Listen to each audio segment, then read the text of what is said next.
The courtroom was unnervingly silent as 5-year-old Emily Carter stepped through.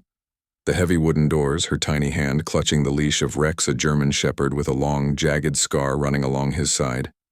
Every eye in the room followed Thesmal, girl, as she made her way toward the witness stand, her movements hesitant but determined. Judge Mark Sullivan, a seasoned man with years of legal experience, leaned forward slightly, observing the child with a measured gaze.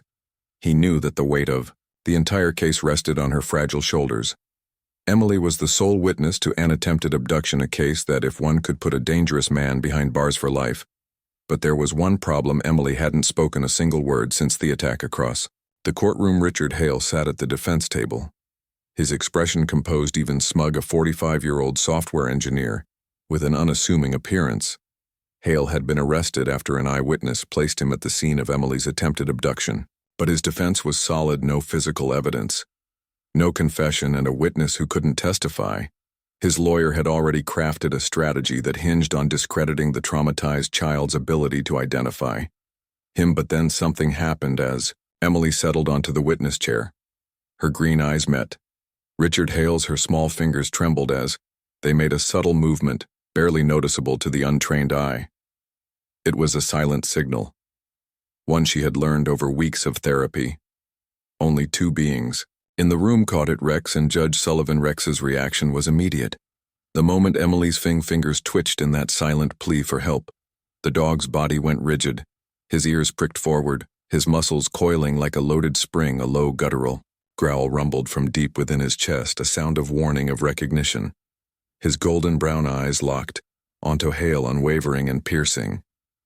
The reaction sent a ripple of unease through the courtroom. A murmur spread through the spectators, whispers of speculation filling the air. Something about the dog's behavior struck a chord. This wasn't just a well-trained support animal reacting to his handler's distress. This was something deeper, something primal. Judge Sullivan's hand came down hard on the gavel, the sharp crack echoing like thunder through the room. This court will take a 15-minute recess, he declared, his voice unusually urgent. The process secutor, Jenna Collins, shot him a questioning look, but he didn't meet her eyes. Instead, he glanced at Emily, who clung to Rex like a lifeline. Something significant had just happened, and he needed to understand exactly what it was before the trial proceeded any further. As the courtroom emptied, Sullivan remained seated, his mind racing. He had seen many things in his years on the bench, but never had a therapy dog reacted with such undeniable certainty. What had Rex recognized, and more importantly, what did that mean for the case outside in the hallway? Emily knelt beside Rex, her tiny hands gripping his fur tightly.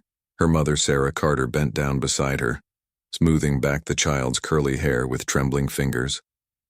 "Sweetheart, are you okay?" she whispered. Emily didn't respond. She didn't need to. Her grip on Rex tightened, her small frame pressing into his side. Jack Monroe, the lead investigator on the case, watched from a few steps away. A grizzled FBI agent with decades of experience, Monroe had a gut instinct that had served him well over the years, and right now his gut told him that whatever just happened in that courtroom was a game changer. He stepped closer to Judge Sullivan. "Something spooked that dog," he murmured, his voice low. "I'd bet my badge he recognizes Hale from somewhere." Sullivan exhaled slowly, his sharp, blue eyes narrowing.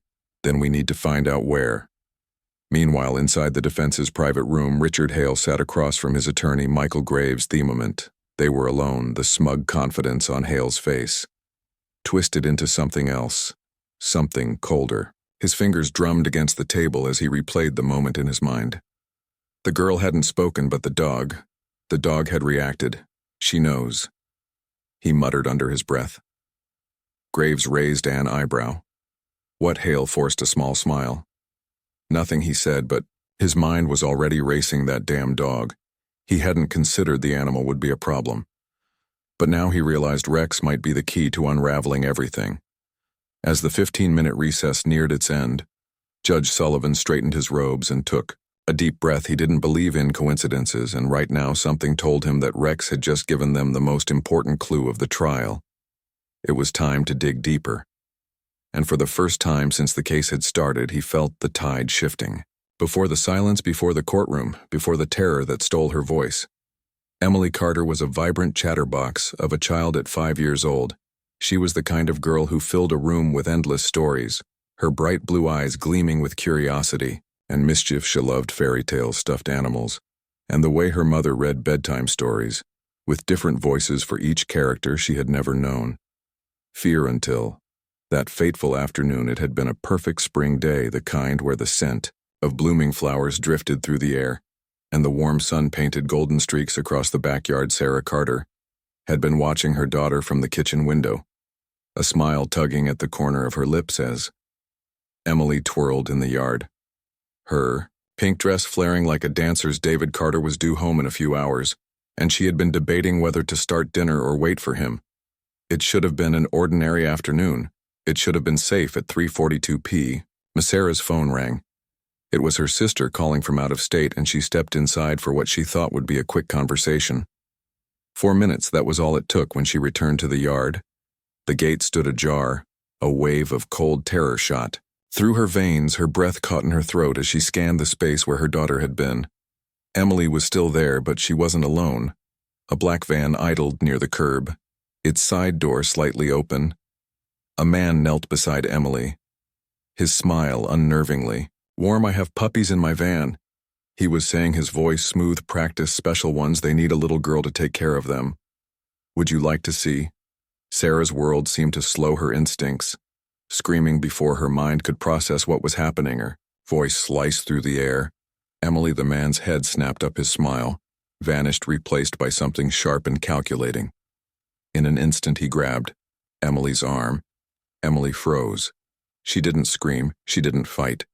She only stared at him with wide, unblinking eyes, as if some deep-rooted fear had locked her in place. Across the street, Martha Jenkins, a retired nurse walking her terrier, saw everything unfold. Her voice, weathered with age but strong with conviction, rang out, "Hey, get away from that child." The man hesitated, his grip loosened for a fraction of a second. That was all it took.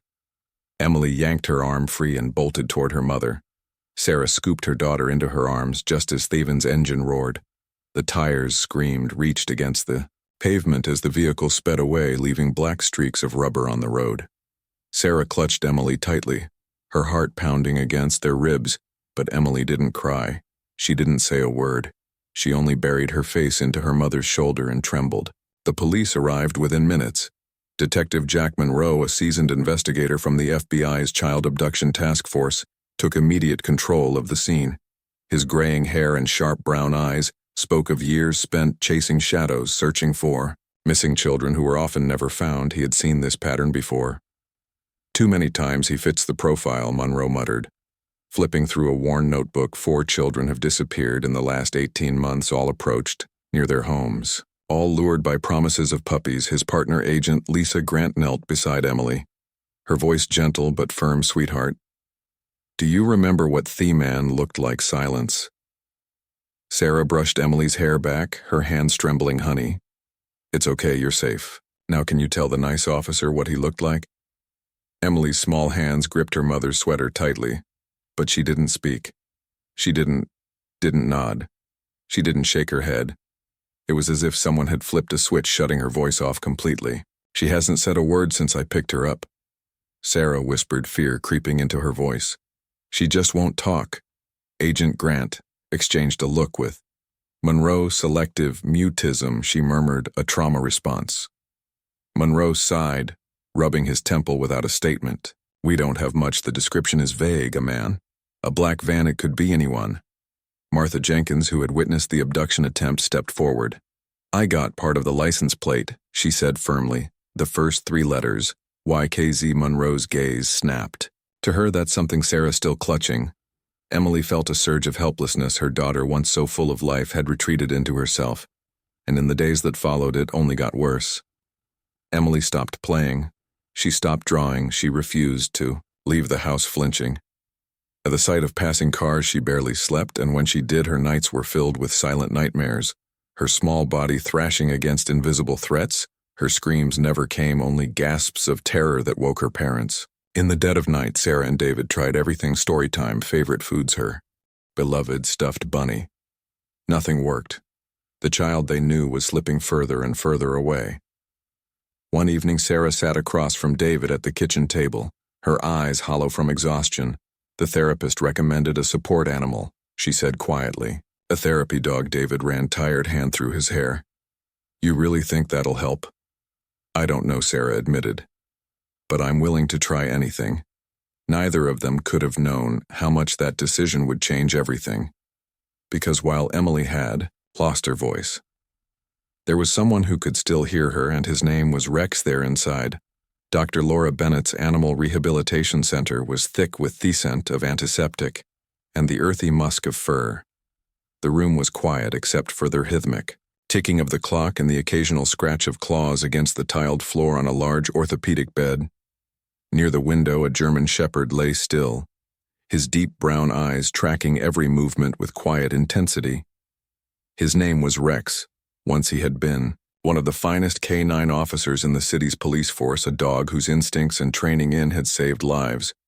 But now he bore the scars of sacrifice, one particularly jagged mark running down his right flank, a permanent reminder of the night that ended his career 3 years ago during a raid to rescue a kidnapped child. Rex had lunged at an armed suspect without hesitation. The man had slashed at him with a knife meant for an officer, cutting deep into his flesh. Rex had subdued the suspect, even as blood darkened his fur. But in the months that followed, the injury never fully healed. His mobility was affected, and the department, strapped for funds, made the difficult decision to retire him. He had been placed on a euthanasia list, deemed unfit for service. That was before Laura stepped in. Dr. Bennett had been running the therapy animal program for years, specializing in cases where animals could help trauma-serve IORs. When she heard about Rex's case, she fought to adopt him, convinced that his sharp mind and unwavering loyalty still had value, and now she was about to test that belief. Sarah Carter sat nervously in a chair, her fingers gripping the fabric of her skirt. Emily stood behind her, peeking out from behind her mother's shoulder. The little girl had refused to speak since the incident 2 weeks ago, and though she had attended therapy, nothing had coaxed a word from her. Laura knelt to Emily's level, her voice gentle. Hi. Emily, my name is Laura. I work with very special dogs. Dogs that help kids who've been through scary things. Emily said nothing, her green eyes flickering to the large German shepherd a few feet away. Rex sat patiently, high ears perked forward, but he didn't move toward her.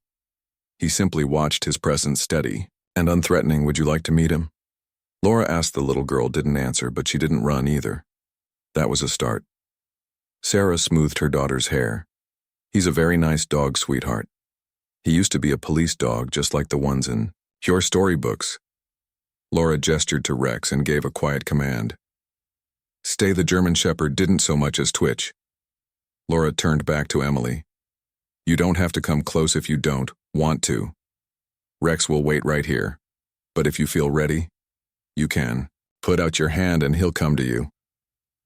Emily hesitated for long moments. She remained frozen in place, then inch by inch, she stepped out from behind her mother, her tiny hand lifted, hesitant but deliberate. Rex remained still, waiting for the final cue. When Laura nodded, he slowly lowered his head and took a careful step forward. Then another, and another. The moment. His warm breath touched Emily's palm. Something shifted. Emily's fingers curled slightly, brushing through the dog's thick fur. The connection was made.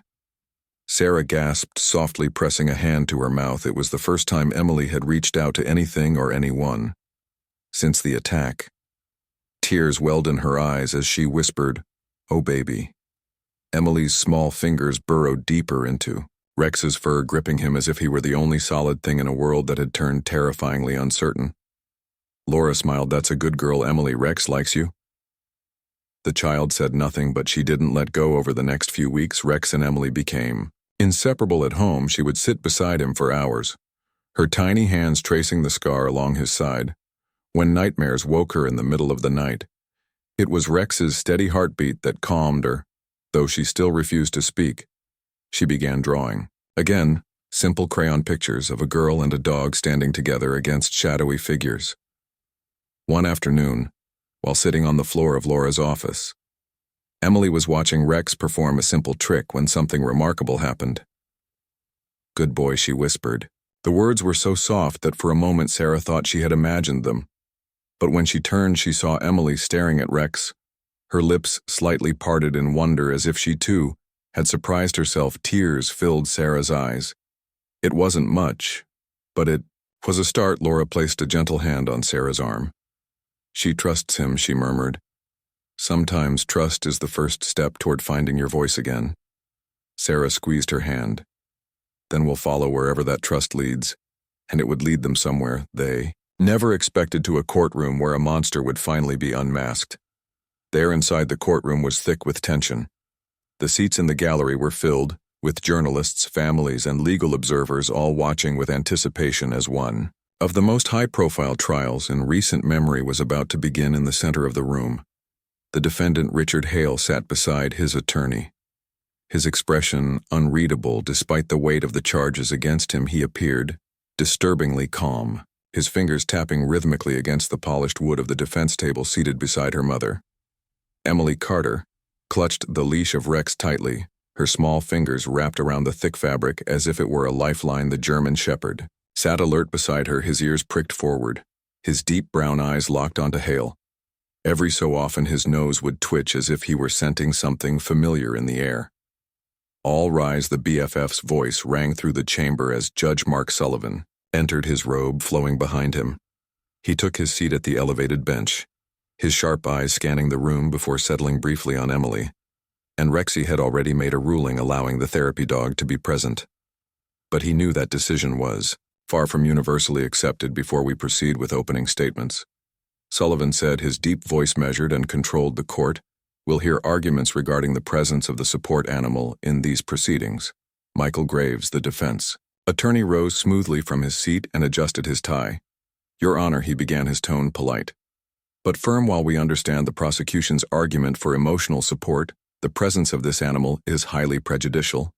A large German shepherd in the courtroom may evoke an emotional response from the jury that would unfairly bias them against my client.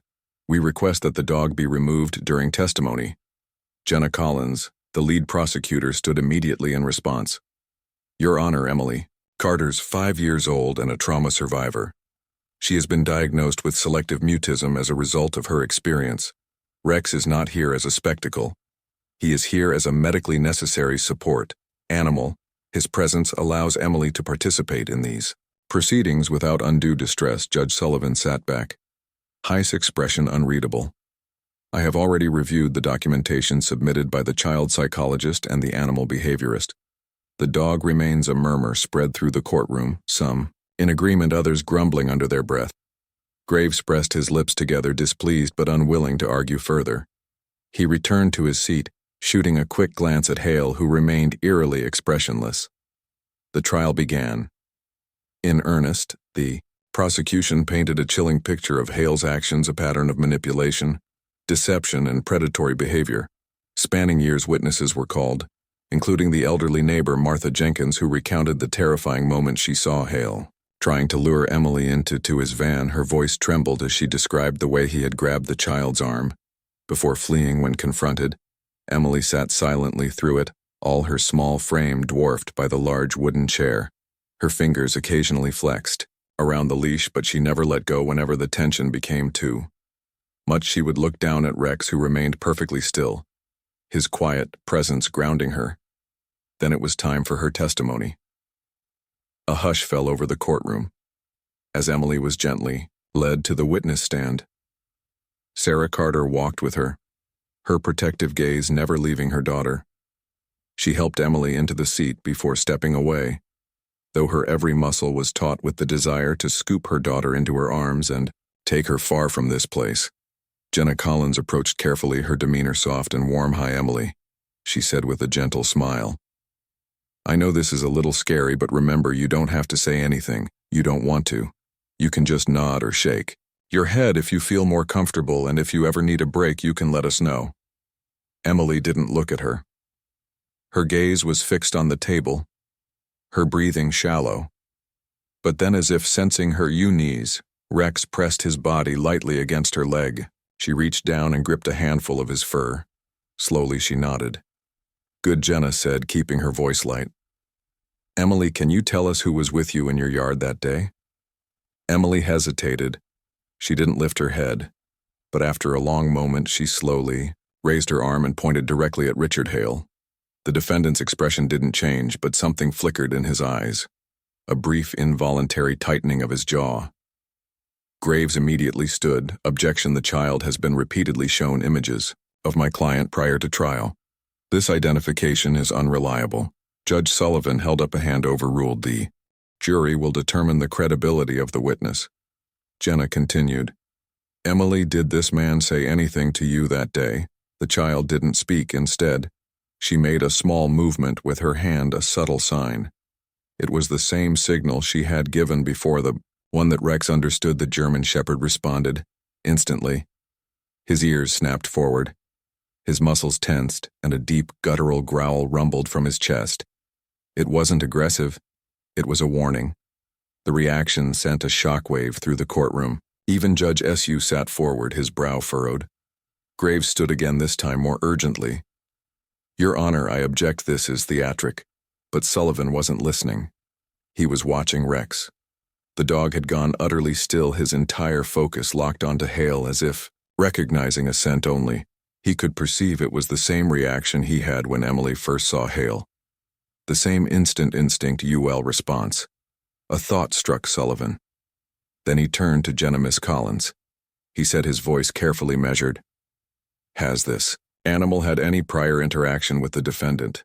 Jenna hesitated. "Not to my knowledge, Your Honor." Sullivan turned to the defense table. "Mr. Hale, have you encountered this dog before for the first time?"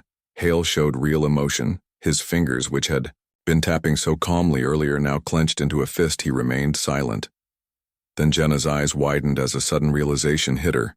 She turned to her co-counsel and whispered something quickly. A second later, a member of the prosecution team rushed out of the courtroom. "What is going on?" Graves demanded, his patience thinning. Jenna straightened, her expression unreadable. "Your Honor, I request a short recess. There may be new evidence relevant to this case." Judge Sullivan studied her for a long moment, before nodding. 15-minute recess as the courtroom emptied.